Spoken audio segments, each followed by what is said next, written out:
ఈ రోజే సబ్స్క్రైబ్ చేయండి మీ ఫేవరెట్ షోస్ చూడండి.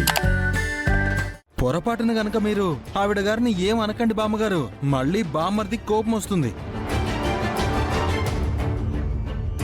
కరెక్ట్ గా చెప్పావు కార్తీక్. ఆల్రెడీ మొన్న అనేశాడుగా ఆవిడ గారి మీద మీకు ఎలాంటి అధికారం లేదని.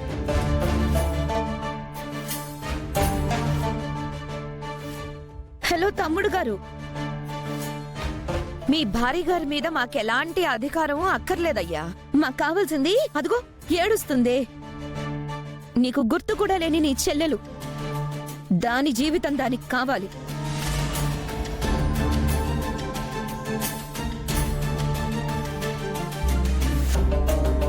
చెప్పరా, ఏం చేద్దాం దాన్ని? అది నీలాగా ఇంకొకరిని పెళ్లి చేసుకునే పరిస్థితుల్లో లేదు.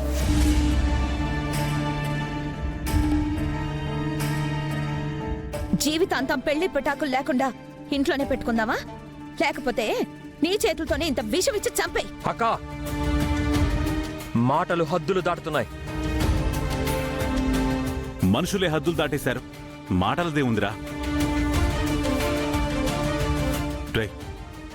మనిషికి కోపం ఎప్పుడు రావాలో తెలుసా?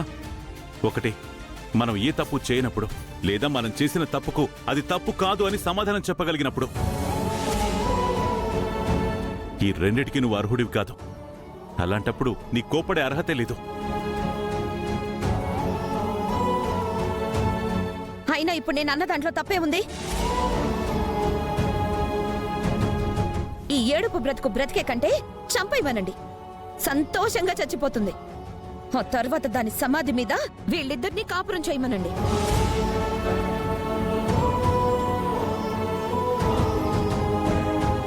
అక్కా ప్లీజ్, అసలు నువ్వు ఏం మాట్లాడుతున్నావు నీకు అర్థం అవుతుందా? అంటే చెయ్యాల్సిందంతా మీరు చేసి మేం మాట్లాడుతుంటే నీకు బాధ అనిపిస్తుందా? నానమ్మా ప్లీజ్, నానమ్మా దయచేసి వదిలే నానమ్మా. ఏంట్రా వదిలేసేది? అంత పౌరుషం ఉన్నవాడవైతే నీ చెల్లెల బాధను తీసేయి. దాని జీవితం దానికి తెచ్చివ్వు. నందుతో దాని పెళ్లి జరిపించు.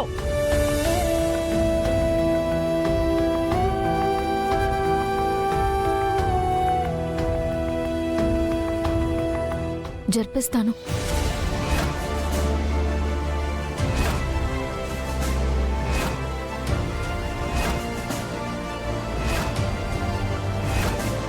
శ్రావ్య పెళ్లి నందుతో నేను జరిపిస్తాను.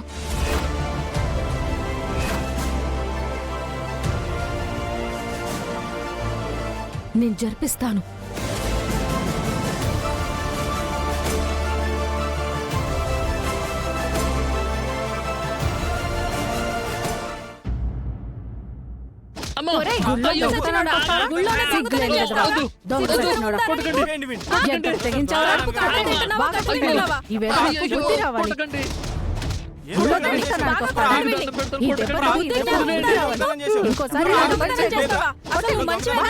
ఆగండి, ఆగండి.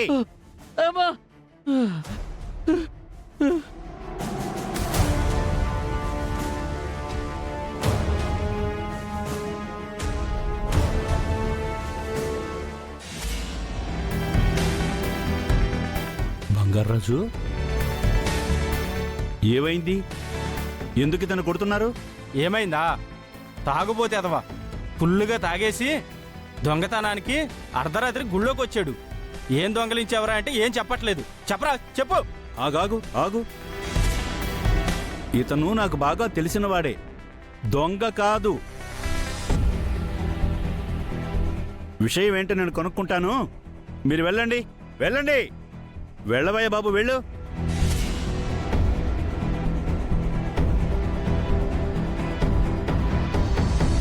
ఏంటి బంగారాజు ఇది? నువ్వు గుళ్ళో దొంగతనానికి రావడం ఏమిటి? ఇన్ని రోజులు పేకాటే అనుకున్నాను. డబ్బుల కోసం ఆఖరికి ఇంతకి దిగజారుతామనుకోలేదు. లేదు పంతులు గారు, నేను దొంగతనానికి రాలేదు. మరి అర్ధరాత్రి గుడిలోకి ఎందుకు దూరావు? ఏం చెప్పాలి పంతులు గారు, ఏం చెప్పాలి? అమర్నాథ్ యాత్రకని వెళ్ళిన వాళ్ళు ఇప్పటి వరకు ఇంకా తిరిగి రాలేదు.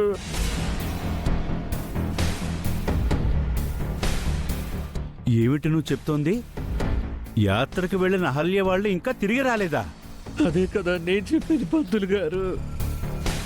పైగా ఆ బుల్లెబ్బాయి అహల్య ఎక్కడ అని నన్ను బంధించి చిత్రహింసలు పెట్టాడు.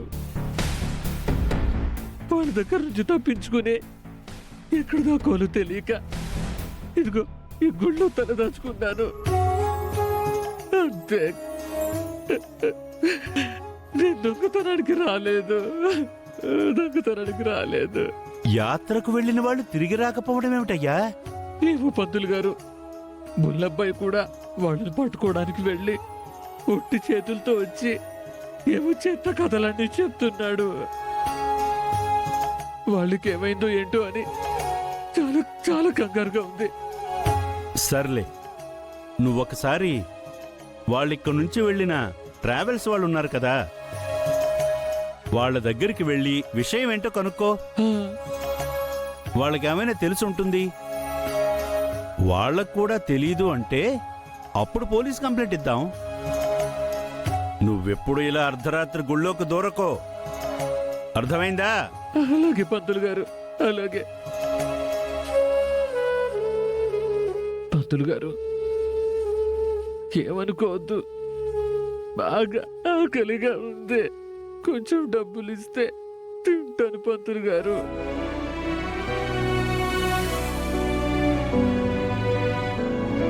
ఇదిగో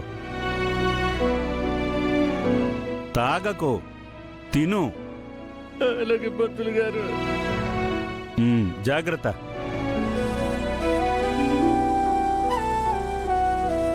ఇంతకీ ఆల్య వాళ్ళు ఏమైనట్టు?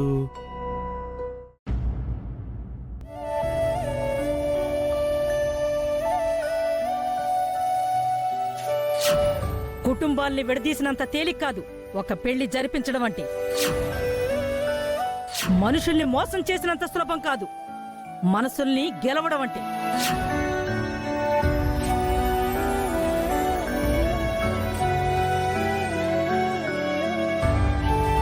ఏంటండి, ఒక పక్క నందు ఎలా ప్రవర్తించాడో మీరు కళ్ళారా చూశాక కూడా నందు శ్రావ్యలో పెళ్లి జరిపిస్తానని మీరు ఎలా ఒప్పుకున్నారు? మీరు నందు ప్రవర్తనలో కోపం చూశారు. నేను శ్రావ్య ప్రేమని, తనలోని బాధను చూశాను. ఇష్టపడిన వాళ్ళు దూరం అయితే ఆ బాధ ఎలా ఉంటుందో ఇప్పటికే ఇద్దరం అనుభవిస్తున్నాం.